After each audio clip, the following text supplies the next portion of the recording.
মনু নদীর জল প্রচুর পরিমাণে বাড়তাছে। সুইচ গেটের লাঠিগুড়া সুইচ গেটের দিকে জল ঢুকতেছে, ড্রাম দিয়া জল ঢুকতেছে। মনু নদীর জল বাড়তাছে, প্রচুর প্রচুর পরিমাণে জল বাড়ে।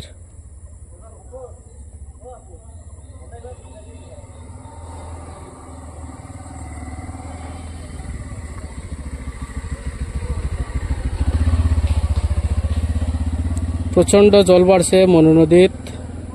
সুইচ গেট দিয়া জল ঢুকতেছে, প্রচন্ড পরিমাণে জল বাড়ে মনু নদী।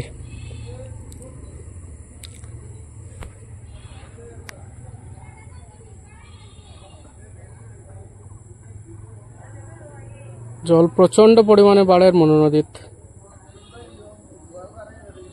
যদি বৃষ্টি না থামে তাইলে জল আরো বাড়বো। বৃষ্টি যদি থামে তা আশা করা যায় যে জলটা নামবো।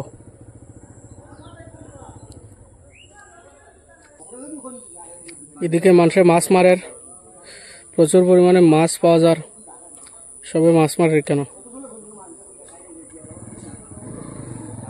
এদিক দিয়ে জলটা যাইতাছে, জলটা বাড়তাছে।